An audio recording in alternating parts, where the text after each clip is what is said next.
विनयावली। हे रघुनाथ जी, हे स्वामी, क्या आप कभी अपने उस कर कमल को मेरे माथे पर रखेंगे जिससे आपने परतंत्रतावश एक बार आपका नाम लेकर पुकार करने वाले आर्त भक्तों को अभय कर दिया था। जिस कर कमल से महादेव जी का कठोर धनुष तोड़कर आपने महाराज जनक का संदेह दूर किया था, और जिस कर कमल से वह निषाद को उठाकर भाई के समान बड़े ही प्रेम से हृदय से लगा लिया था।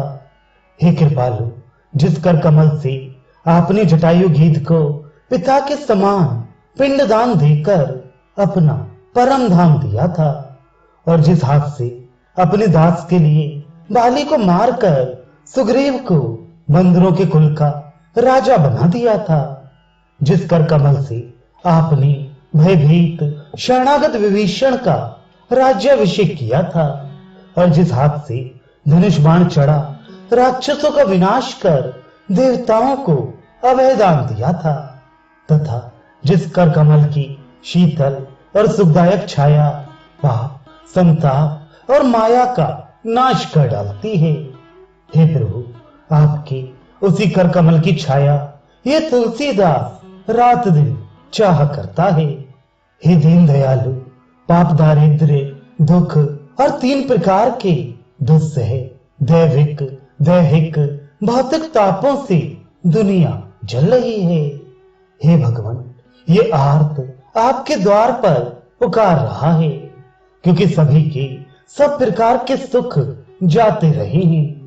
वेद और विद्वानों की सम्मति है तथा प्रभु के श्री मुख के वचन ही कि ब्राह्मण साक्षात मेरा ही स्वरूप है। पर आज उन ब्राह्मणों की बुद्धि को क्रोध, आसक्ति, मोह, मद और लालची लोभ ने निगल लिया है, अर्थात वे अपनी स्वाभाविक शमदम आदि गुणों को छोड़कर अज्ञानी, कामी, क्रोधी, घमंडी और लोभी हो गए हैं।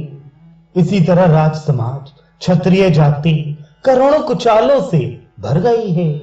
वे मनमाने रूप में लूटमार, अन्याय, अत्याचार, व्यभिचार, अनाचार रूप नित्य नई कुचालें चल रही हैं, और नास्तिकता ने राजनीति, विश्वास, प्रेम, धर्म की और कुल की मर्यादा का ढूंढ ढूंढ कर नाश कर दिया है।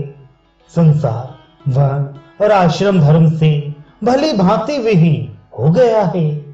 लोक और वेद दोनों की मर्यादा चली गई। ना कोई लोकाचार मानता है और ना शास्त्र की आज्ञा ही सुनता है। प्रजा अवनत होकर पाखंड और पाप में रत हो रही है। सभी अपने अपने रंग में रंग रही हैं, यथेच्छाचारी हो रही हैं। शांति, सत्य और सुप्रथाएं घट गई और कुप्रथाएं बढ़ गई हैं, तथा सभी आचरणों पर कपट की कलई हो गई है, एवं दुराचार तथा छल कपट की बढ़ती हो रही है। साधु पुरुष कष्ट पाते हैं, साधुता शोकग्रस्त है, दुष्ट मौज कर रहे हैं और दुष्टता आनंद मना रही है, अर्थात बगला भक्ति बढ़ गई है। परमार्थ स्वार्थ में परिणत हो गया, अर्थात ज्ञान, भक्ति, परोपकार और धर्म के नाम पर लोग धन बटोरने लगे हैं। विधि पूर्वक ना करने से साधन निष्फल होने लगे हैं और सिद्धियां प्राप्त होनी बंद हो गई हैं। कामधेनु रूपी पृथ्वी कलियुग रूपी कसाई के हाथ में पड़कर ऐसी व्याकुल हो गई है कि उसमें जो बोया जाता है वह जमता ही नहीं। जहां तहां दुर्भिक्ष पड़ रही है। कलयुग की करनी कहां तक बखानी जाए, ये बिना काम का काम करता फिरता है। इतने पर भी दांत पीस पीस कर हाथ मल रहा है। ना जाने इसके मन में अभी क्या क्या है। हे प्रभु, जो जो आप शीलवश इसे ढील दे रहे हैं, क्षमा करते जाते हैं, त्यों ही त्यों ये नीच सिर पर चढ़ता जाता है। जरा क्रोध करके इसे डांट दीजिए। आपकी तर्जनी देखते ही ये कुम्हड़े की बतिया की तरह मुरझा जाएगा।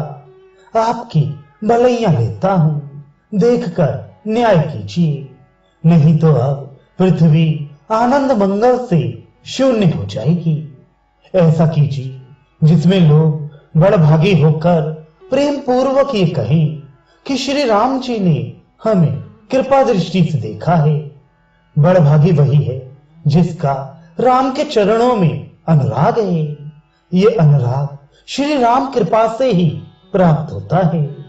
मेरी ये विनती सुनकर श्री राम जी ने आनंद से मेरी ओर देखा तथा मुस्कुराकर करुणा की ऐसी वृष्टि की जिससे सारी भूमि तर हो गई। हृदय का सारा स्थान शांति से पूर्ण हो गया। राम राज्य होने से सब काम सफल हो गए, शुभ शकुन होने लगे, क्योंकि महाराज रामचंद्र जी जगत विजयी हैं। हृदय में उनके विराजित होते ही कलयुग की सारी सेना भाग गई। सर्व समर्थ ज्ञान स्वरूप दयालु स्वामी ने पुण्य रूपी सेना को हारने से जिता लिया। सद्भक्त स्वभाव से ही आदर पूर्वक उनकी सराहना करते हैं कि नाथ ने सहज ही सारी यातनाएं दूर कर दी। परंतु आप ऐसा क्यों नहीं करते?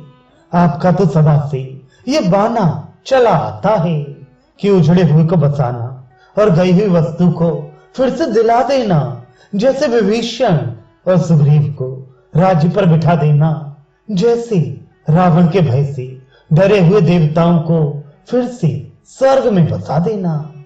हे तुलसी, दुखियों के दुख दूर कर भगवान ने किस किस को अभय वहां नहीं दी।